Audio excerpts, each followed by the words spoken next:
Welcome back to Cossyz Arsenal podcast. My name is Cossyz. These are your player ratings. Arsenal 2, FC Zurich 1 in our first win of the Europa League. I'm very sure there's so many wins to come in the Europa League because I predicted Arsenal should win the Europa League this season. And I'm sticking to my decision. I'm sticking to my prediction. We must win the Europa League this season. So we've beaten Zurich 2-1. I thought everyone really played well. It was kind of boring because the chances were not coming in. We lacked that kind of cutting edge. But apart from that, we dominated the ball well. We passing was sleek. And I just think if Mikel Arteta's philosophy is going to be like this, Arsenal fans are going to enjoy more comfortable victories. But like I said in my match reaction, we need the cutting. We need the cutting edge. We need to score more goals. We need to create more chances. We need to be a little bit more ruthless, lethal, and also pass with purpose. Now, I've seen Pep Guardiola on a couple of occasions say that his team was passing without purpose, and I think that is what happened with Arsenal tonight. We passed the ball around without purpose. But these are my player ratings. Let's start off with Matt Turner in goal. Now, I've always wanted to see Matt Turner in goal in a very competitive game.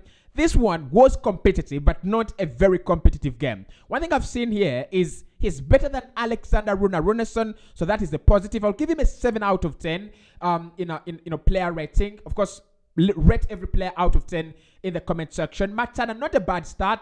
He deals very well with players with balls in the air. He commands his penalty area very well. I don't think he was going to serve that penalty because the dive was absolutely off. But of course, there's so many goalkeepers that don't give you a chance when it comes to the penalty. And in the first place, it is not his fault that we considered the penalty. So I'll give him a 7 out of 10. I think if Mikel Arteta plays him against PSV, if he plays him against these other quality opposition, that is when we will know the quality of Matt Turner. But for now, 7 out of 10 is enough. He's not actually done any mistakes. He's not looked susceptible. And I think it's a goalkeeper that just gives you that kind of little confidence when you play a weak side like FC Zurich. So 7 out of 10 is just enough. Now, the back three, Rob Holding, 7 out of 10 as well. I think his passing was okay. I think his ball distribution was okay. My problem with Rob Holding, I have two problems with him. And I saw the problems in this game as well.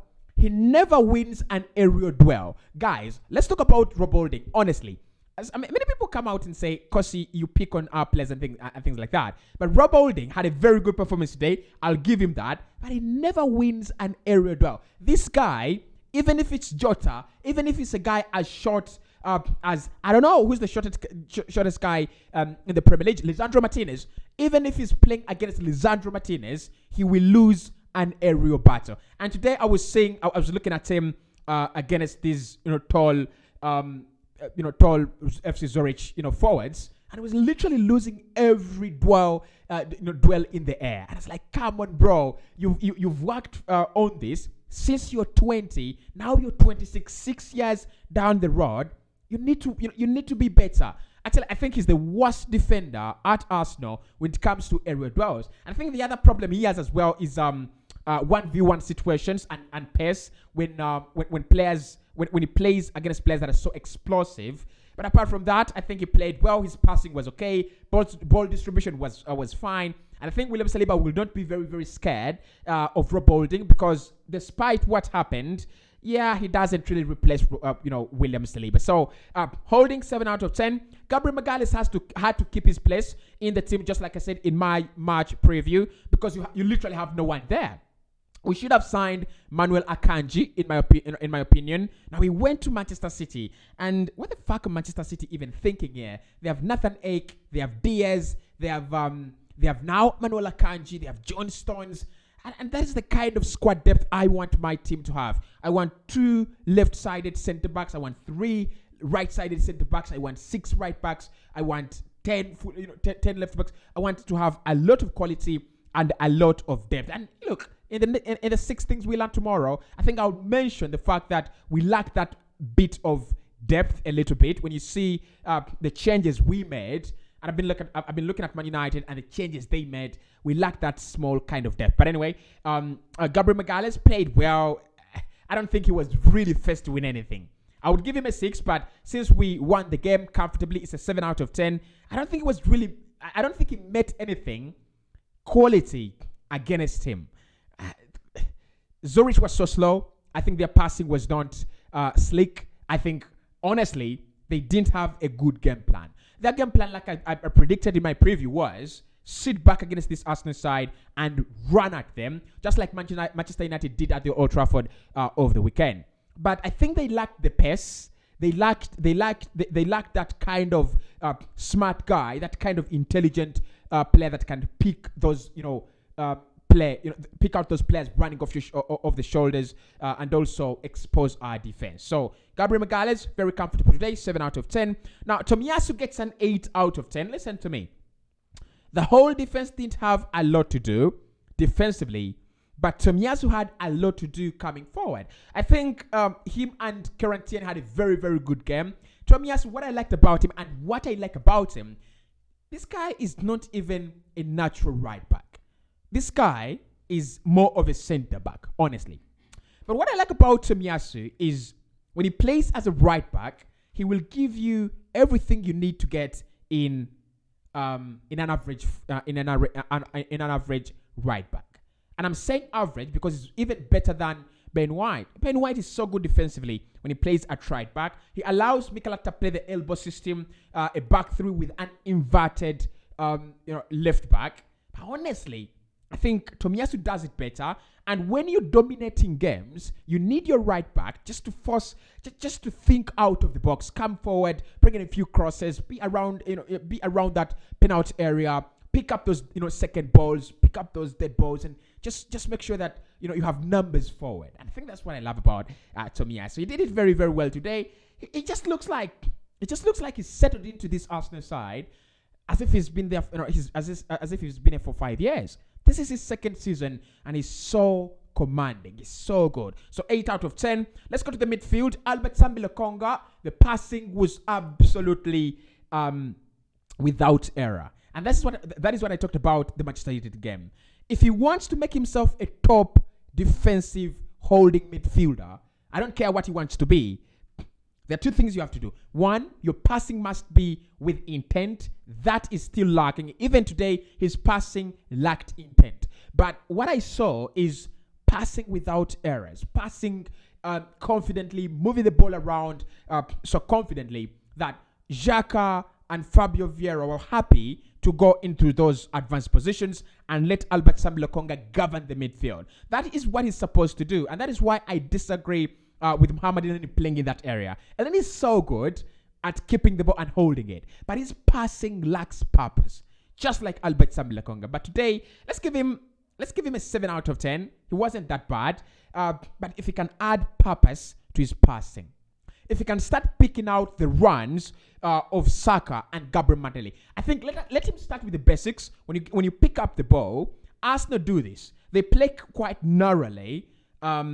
You have the likes of Odegaard, Xhaka, and Gabriel Jesus playing narrowly. So literally, what that does, it calls your opponent, it draws your opponent inside the passing lanes. So what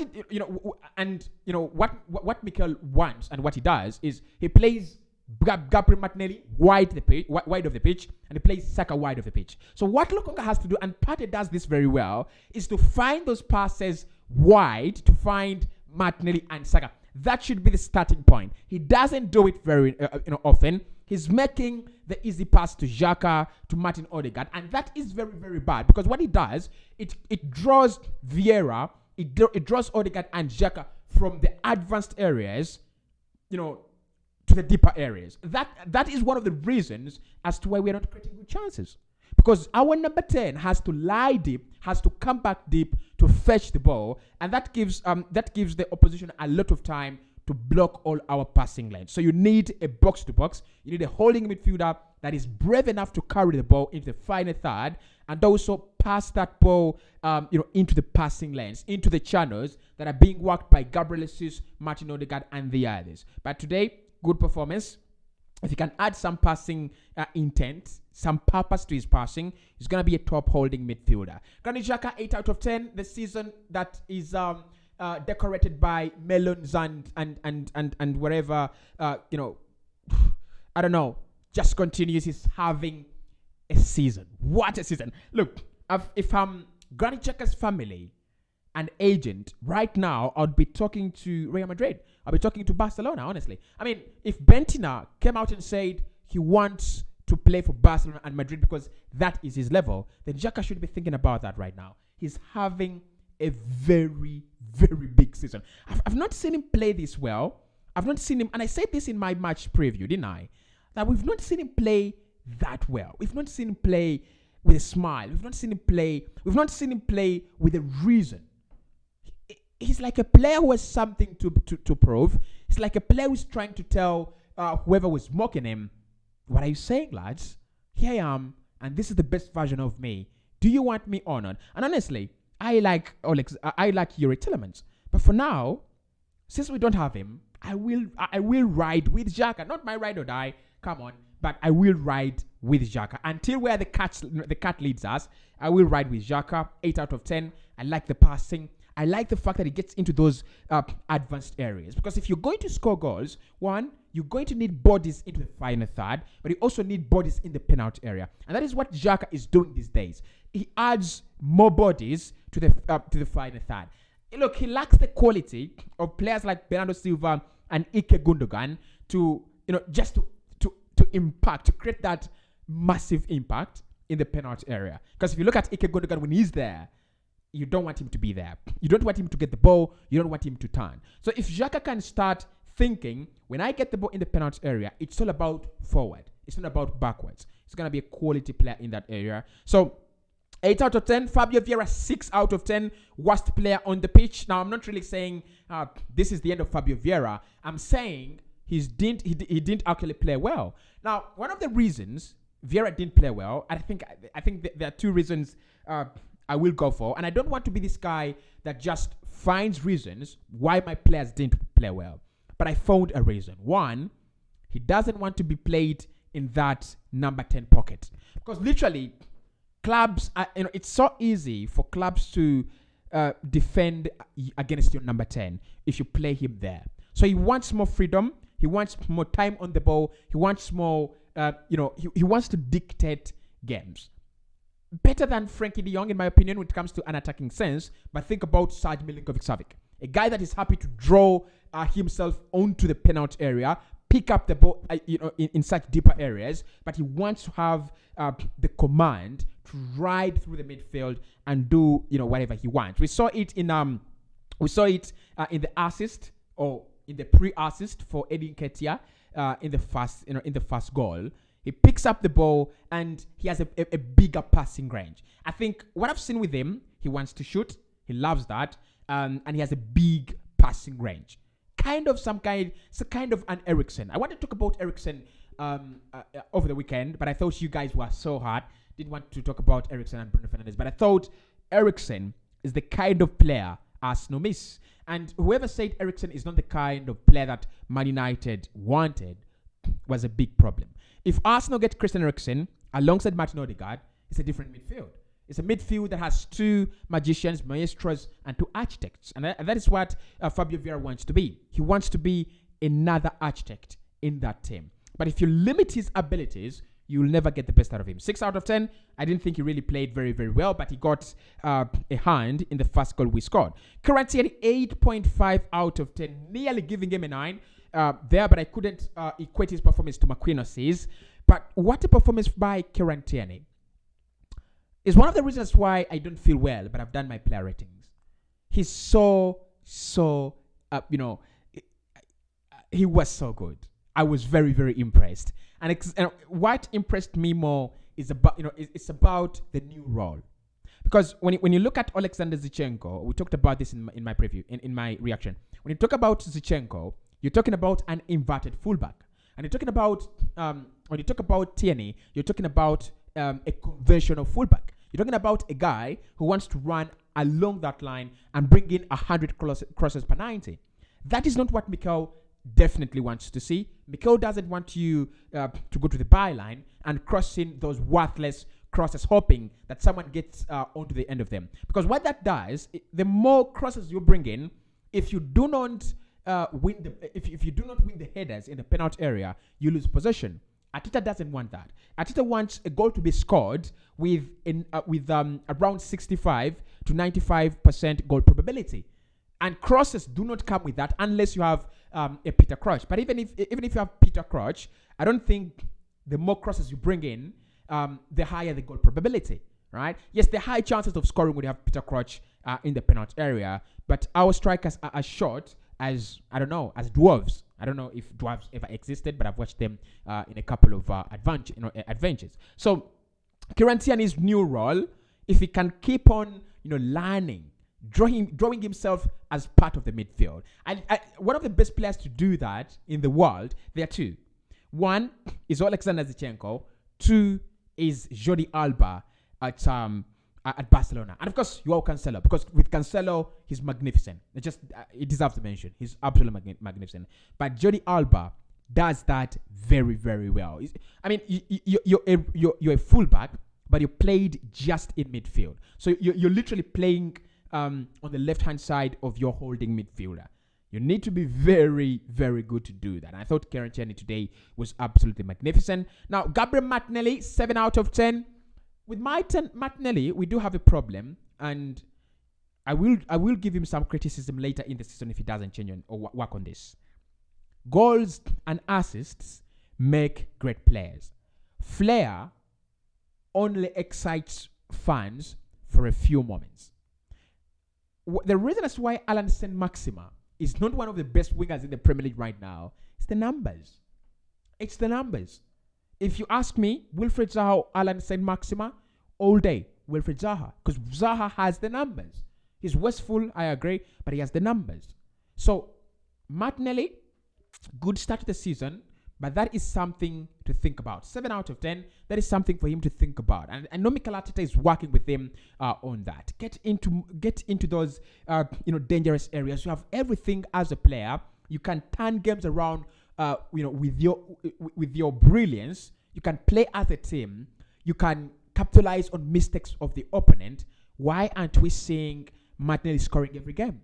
Why aren't we seeing Martinelli creating a chance every game? He has to do that because he's able. He's got the ability. 7 out of 10. I don't think he was poor, but he lacked the final product. Marquinhos, 9 out of 10. A debut for a young Brazilian who who makes an assist and scores. There is nothing we can. I think the last player I was so excited about making their debut was Florian Balogun in the Europa League. Still, that was the last season we played in the Europa League. Came on and straight away got his name onto the score sheet. That just writes your name on the manager's mind. That just makes the manager feel you're important. Marquinhos has just written himself, in the book of players who should be thought about every 90 minutes, whether coming on as one of the 5 substitutions or starting every game. Because for me, this is how Martinelli came about. This is how Saka came about. The Europa League is an avenue, it's a platform for these young players to just make sure that they write statements. And Marquinhos has just written a statement in black and white ink, really visible and very, very clear.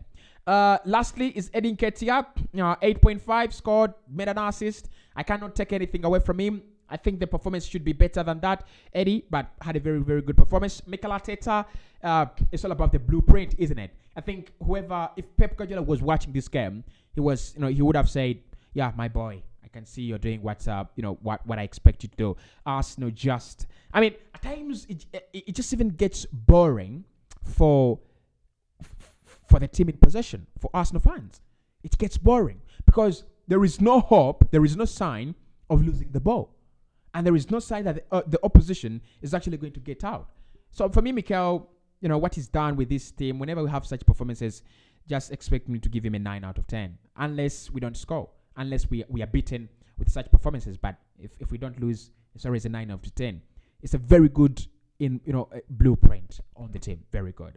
Substitutions, all of them, I'll give them a 5. They really, literally brought nothing to the team. It was kind of coming onto the pitch to, I don't know, kind of to waste time and game management. It was game management from minute one. They literally wasted our time. They killed our game. And someone was filming here. See you very, very soon. Follow me on Instagram, Cossyz_19, and Twitter, Cossyz Arsenal, YouTube, 90 more, and Cossyz Talks Football, as well as Cossyz Arsenal Podcast. Good night.